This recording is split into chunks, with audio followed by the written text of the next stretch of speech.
Yeah, so guys, welcome back to the podcast. As usual, this is KofizuluPodcast. Like I told you, this podcast will be one of the best podcasts in the world. Why? Because here we don't massage issues straight to the point. If it comes to finance, if it comes to social issues, we digest it as it is. However, today I'm here with a friend, a brother, an author. The thing is that this conversation is going to be interesting because the two of us are finance guys. So today you are welcome to the KofizuluPodcast. Thank you very much, my brother. Thank you. I want you to take time, tell my viewers who Mr. Akoto is, apart from being an author. Yeah, thank you very much, Zulu. I really appreciate this opportunity, Yeah. And first of all, I would like to commend you for these great works you are doing, yeah. It's not easy to be doing these things in Europe, yeah. Thank you very much. Yeah, viewers, my name is Eradicated. I'm from Ghana, but I'm currently living in France.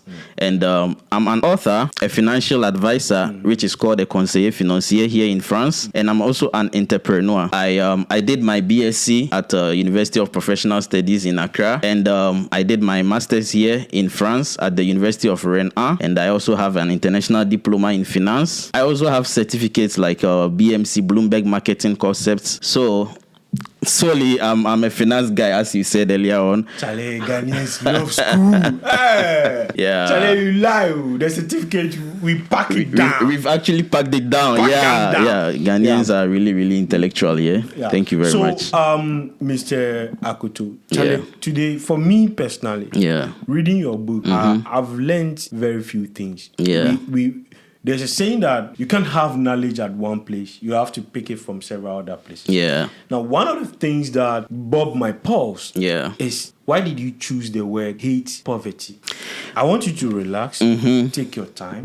In a normal perspective, everyday life, explain to us why the word hate poverty. Okay, thank you very much. First of all, this is my book, viewers. Sorry, you guys. Yeah, viewers, thank you very much. I will show you where you can get one because you really need one. Yeah. So this question, it's very interesting because a lot of people have been asking me this question.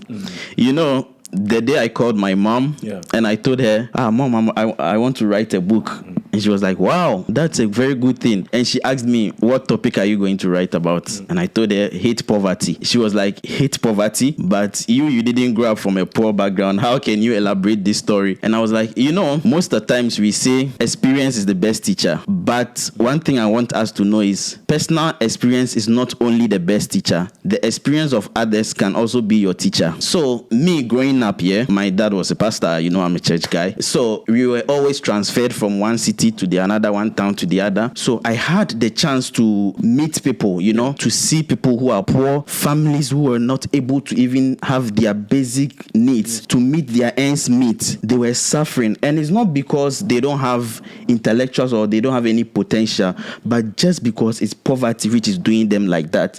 I hated poverty because poverty steals joy. Poverty steals opportunities. Poverty steals freedom. Poverty is very expensive. That's why I hate poverty.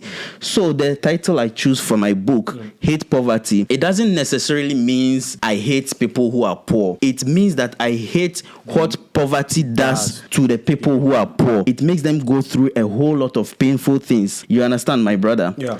So that's the reason why I wrote this book, because I want the topic to portray my conviction that poverty should not be entertained, or it's not something that should be accepted as a normal thing in our society. And it's about time we find sustainable solutions to it. First of all, I want you to define poverty in your understanding and then give us some few things that you think if we should do, we can help eradicate poverty. Let me define it broadly first. Okay. Poverty comes from the word paupertas. Okay. Is a Latin word. You can learn new words on this podcast. Again. Paupertas. Paupertas. Yeah, that's the Latin word of poverty, and it originates from that word, which means lack, insufficiency, or scarcity of resources. Thank you. Poverty generally, it can be defined based on the perspective you are talking about. So, for instance, in economist perspective, poverty can be defined as the inability to meet our basic needs. Basic needs. That's food, shelter, clothing. And from a social perspective, poverty can be described as the inability or as the state of being excluded from social activities or the standard of living accepted in a particular community. Okay. You understand? So, to your question, my personal perspective of poverty is the lack of options, lack of freedom, lack of security. So poverty is not just the absence of money. Okay. It entails a whole lot. Okay. It entails even your mindset, your choices, your habits. I was actually coming to that aspect. Yeah. The mindset of somebody being poor. Because sometimes, I personally, I think that if I'm able to pay my rent, get the kind of clothes I want, get the food I want to eat, but I am not able to afford Lamborghini and those stuff, I am comfortable. Am I poor? Thank you very much. You know, there are a lot of types of poverty. Correct. We have absolute poverty. Okay. We have relative poverty. Okay. We have even generational poverty. You know that some types of poverty, you just came into this world and you are born into a poor family. It's it's a generational poverty. Oh God. be the foundation for us. And those of us who have to start from the foundation. Charlie, when you come from that side, may God give you the strength. It's because very this serious. World, nobody is coming for you. Yeah, bro, flow. And another poverty type is situational poverty. Okay. You can even be rich, yeah. You are in an area, let's say a floody area, like a place where it rains, it floods. Okay. You've built your mansion, you have your things in order, but you are in an area where when it rains, there's a disaster or there is a natural disaster and it washes your whole house away. That particular time, you have situational poverty because you would not even have a place to lay your head. So there are different types of poverty, you understand? Yeah. So it's not just normal absolute poverty or relative poverty. You can even be in a society that maybe you are in East Legon, but you are sleeping in a kiosk. That means you are not meeting the standard of the particular environment you are. You understand? A lot of people are poor, but they don't know. Yes, a lot of people are poor, but they don't know. Okay. So if I get you clearly, you've given us the types of poverty. Yeah. You've explained why you chose I hate poverty. And then you also spoke about the mindset of what poverty is. Now, can you give us, some few things that ordinary people like myself can do to eradicate this word poverty? Okay, I would like to state here today that poverty cannot be eradicated. Let me explain myself. Correct. In Matthew, in Mark, and even in John, Jesus said, the poor, you will always find them within you. So the poor will always stay with you. Even in Deuteronomy, the Old Testament, it is in it that the poor will always stay with you. Poverty cannot be eradicated from this earth. But here is the catch. I think this is deep. Yeah. Poverty can never. It can never be eradicated from this earth. But this is the catch. Okay. Proverbs chapter 10, it says, lazy hands makes poverty, but diligent hands bring wealth. That means poverty and wealth is a choice. You can choose to be poor or you can choose to be rich. Okay. You have the choice. But poverty as a whole cannot be eradicated from this earth. Okay. So, but wait. Yeah. Viewers, this poverty can never be eradicated. If you share a different view, write it in the comment section. So some personal solutions I can share with you is, first of all, you understand your current situation. You need to understand your current situation. That's self-awareness. Okay.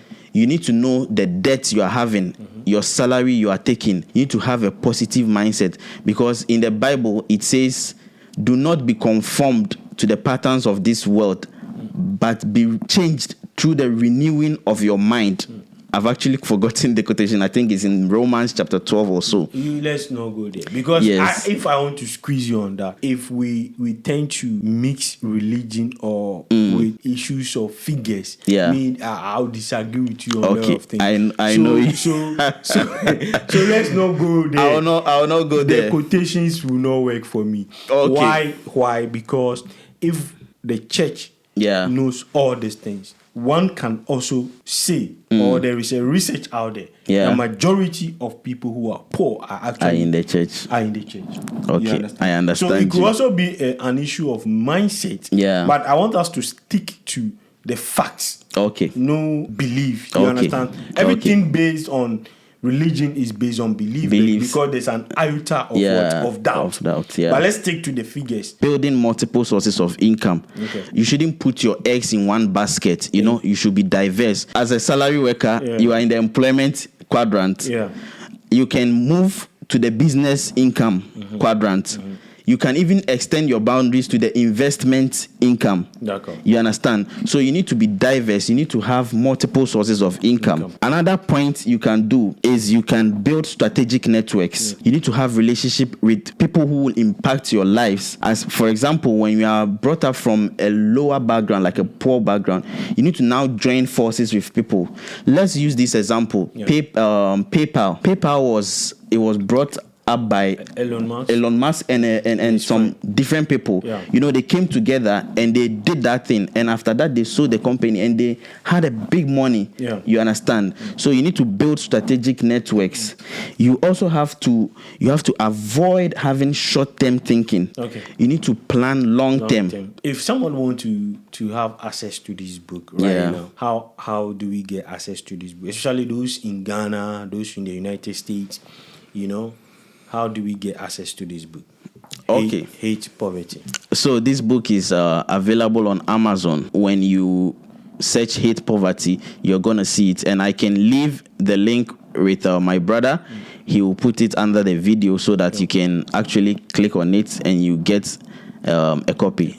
Yes. I personally think that you need one of these. As a family, if you have one, it will really help. We are in a generation where people really don't read. We only want to watch, videos and stuff. But I will entreat you to get a copy of this book. You are also encouraging a young man to do more. We can do this by helping each other. As you are watching this video, if you have not subscribed to my channel on YouTube, KofizuluPodcast, do. On all other networks, you can get my handles, KofizuluOne. My last question to you: do you think that Africa is cursed with poverty? This is a very deep question, yeah? Because I would say Africa is not cursed with poverty. Okay. It's just that our systems, our leaders, when we come over here in Europe, you would see that systems are put in place. Even the average people, they are free, you understand? They can actually cater for themselves. But in Africa, systems are not put in place. And it's not like we are cursed. It's not any spiritual thing. But it's just that our leaders and our systems are not enforced. I think that abundance of things makes Africa a continent of non-thinkers. What do you think about that? There is this saying, I think I read it somewhere, that when people have abundance, that's where you can test their level of discipline. God bless that with a lot of natural resources. But we are just, I don't know, that's what you were saying. Because we have it in abundance, or we don't cherish it. Because scarcity gives way for innovation. For me, that is what I think the problem of Africa is. Because if you look at Europe, there are virtually not a lot of things in terms of natural resources. For example, Dubai, correct. The UAE. So the people have to think outside the box for every solution. Yes. Everything they want. Yes. They think outside. Yes. But for us, because the things are available, we seem not to really, really care. And me, I think is a natural characteristic of human beings. The reason why I'm saying is because you mentioned systems. Yeah. You see, because we have the things, we seem to leave systems. Everybody is operating in everything. But here, they know they don't have it. So there are systems, there are laws, there are days to check all these things. Yeah.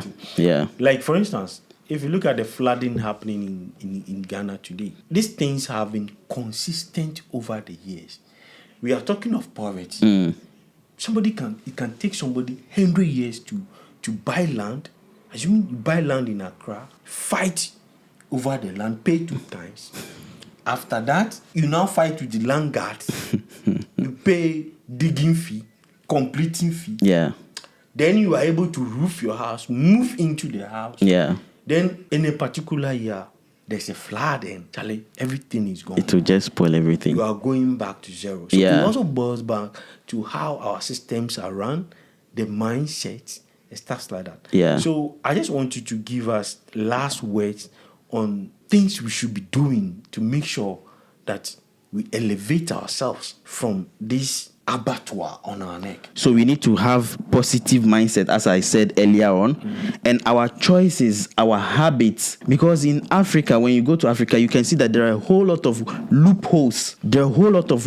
And these loopholes are created by those in offices. Exactly. They are the ones doing all these things, and this is creating poverty. Yeah. So the thing I would say is all have to change our behaviors, and we have to have positive mindset, and our choices and our habits should also change. Okay. So, bro, your last words for us, you've given us the inspiration behind the book. Yeah. I personally have read, I think, almost half of it. Yeah. I love the soul behind the book. I've read a couple of books, but, I think you've done a great job. Yeah. It is my prayer that each and every one of you watching this video get a copy of this book. Now, before we end everything, just a few words to my viewers. I know a whole lot of people nowadays, we don't like reading, but I made this book very simple. If you read it well, you will not even see any ambiguous or any big financial terms. I made it very simple so that our mothers, so that our sisters, our uncles, everyone can read it and understand it. You understand? But the most important thing I want us to know says there are two topics in life that you cannot ignore, whether you like it or not. That's health and money. But my book is actually stressing on money. That's specifically poverty. And it says poverty is not just the absence of money. It is also a mindset, a series of habits, choices, and relationships that limit growth and opportunity. So normally we see poverty as just the absence of money. I don't have money. I'm poor. Yeah. No. Someone can be poor and someone can have money, but their mindset can be different. Someone who is poor, not having money in his pocket, can have a positive or a rich mindset. That person, with time, that person can become rich. Okay. Yes, that's what I want us to take note of. So I entreat every one of you to actually order this book and read it, and you'll be very inspired. Thank you very much, my brother. Charlie, thank you. Thank you so much. And the viewers, thank you for always supporting Kofi Zulu. Charlie, to my SM fans, we say what? Pam, pam, pam, pam, pam.